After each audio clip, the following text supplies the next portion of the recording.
In the saturated hills of Kerala, they've just witnessed one huge landslip.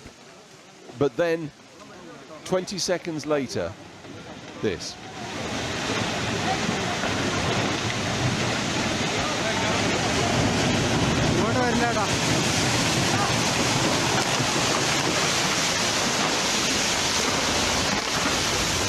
Another location, another saturated hillside gives way, cascading cars like toys. Allahu Akbar. A week of unremitting torrential monsoon rains, days more predicted, and this the result on the Western Ghat mountain slopes across inland Kerala.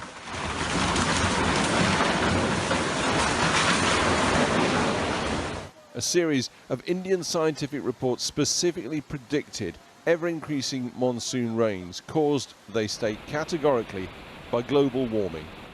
Year on year, it's now happening here. On the low coastal plains, landslides aren't the problem.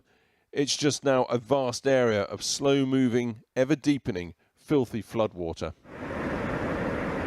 Yesterday, 89 people confirmed dead.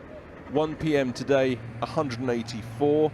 As we go on air tonight, the official figure is over 300. A road scoured to oblivion by a landslide. They search the debris below with their bare hands. Monsoon rainfall is actually 8% down across India, but 11% above normal in Kerala. And scientists warn too that deforestation and unsustainable building on the Western Ghat Mountains would worsen the impact of ever-increasing rains. This, many claim, was simply ignored by state politicians. It's all left some to make themselves into the news. No way out, he's saying. It's already up to the staircase. Others to become the story. This woman winched to safety by a naval helicopter with just hours to go before giving birth. In larger cities, they get around as best they can, or not. Mobile and land phone communications down. The international airport shut. And in the heat, the dangers of dirty, stagnant floodwater are obvious to all in a state where now 230,000 people are displaced. Tonight, Kerala's governor warns of a red alert rain level for at least another day across much of the inundated state, but something ominous and new tonight. Gone, it seems, the days of officials saying it's too early to tell if this is climate change. What you're looking at is one of the worst floods that Kerala has seen in the last 100 years. And the flooding is really, unprecedented and fairly overwhelming for not only citizens there, because Kerala as a state, all the 14 districts that are in there are on a state of alert, and 200,000 people, and that's a figure that we have so far as per the reports, and it's going up as we speak. 200,000 people are camping in about 1,500 relief camps. While scores of people have lost their lives in flooding, torrential rains have also caused other disasters. Like here behind me, the mud up there became loose because of continuous rainfall and slipped all the way down onto this, which used to be a two-story house. 9 people were killed here. There was one family, some relatives and some neighbors as well. And that's really how difficult this rescue operation is, because it's not just about evacuating people who are stranded in flooded areas. A large part of Kerala is also hilly, so it's also about taking people who might be at risk in paths like these out of here.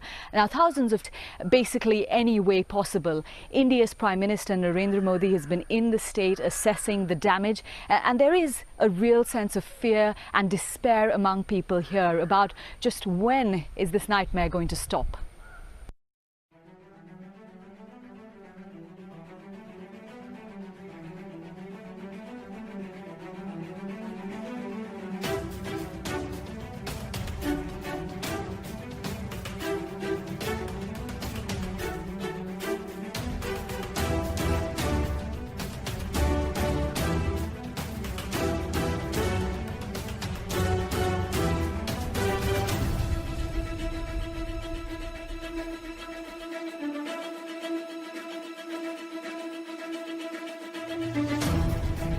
വീടിന്റെ അടി മുഴുവൻ വെള്ളം കയറി വെള്ളം മുകളിലേക്ക് പോയിക്കൊണ്ടിരിക്കുന്നു.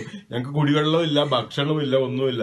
ഒരു കൊച്ചു കുട്ടിക്ക് പാല് പോലും ഇല്ല. ഞങ്ങളിവിടെ വളരെ കഷ്ടത്തിലാണ്. എങ്ങനെയെങ്കിലും ഞങ്ങളെ ഒന്ന് ഇരുന്ന് രക്ഷിക്കൂ സാറുമാരെ. Please please please. ഞങ്ങൾ വെള്ളത്തെ കയറി കയറി രണ്ടാമത്തെ നിലയുടെ അടുത്ത് വരെ എത്തിയിട്ടുണ്ട്. ഇനി ഞങ്ങൾ എങ്ങടേക്ക് പോകും? ഒരു നിവൃത്തിയില്ല. എന്തെങ്കിലും ചെയ്ത് ഞങ്ങളെ ഒന്ന് പുറത്താക്കി തരും. ഏതെങ്കിലും കരഭൂമിയിലേക്ക് ഞങ്ങളെ ഒന്ന് ആക്കി തന്നാൽ മതി please.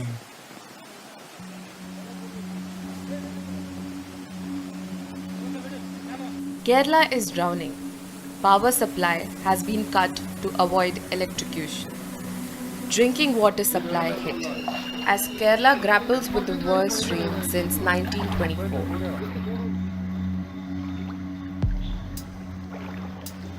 The death toll has crossed 100.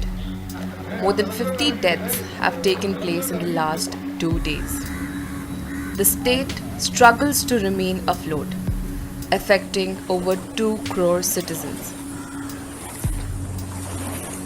Lakhs of people have been taken to relief camps. Many others are stuck in their houses even as water level continues to rise.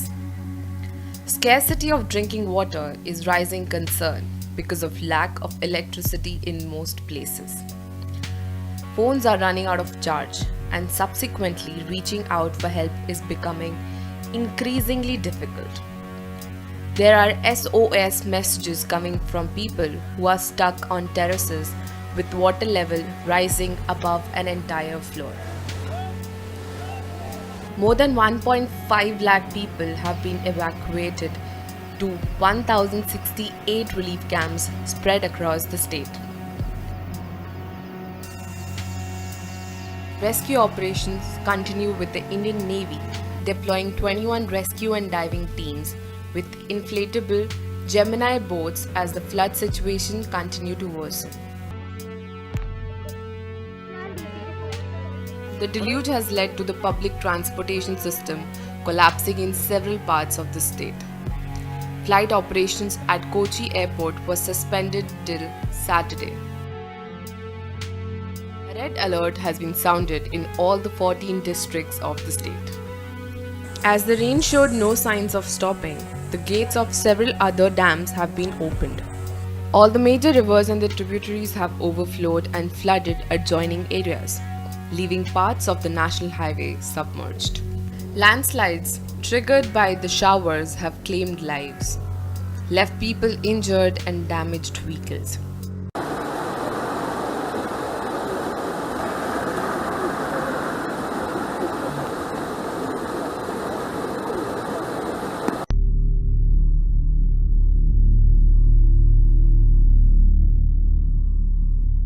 Well, the bad news for Kerala is that they are expecting more rains in the coming days, and the word deluge can be used for parts of the state that are now completely cut off. Till now, 324 people are dead, and over 3 lakh people are not in their homes.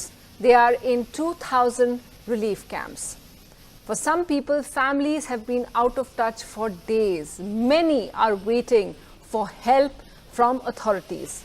Now, what's become a crisis is that fresh drinking water is running out in those areas, and there are growing cries for help on social media. There are tweets that you can see that people have sent out, desperate for someone to listen to them.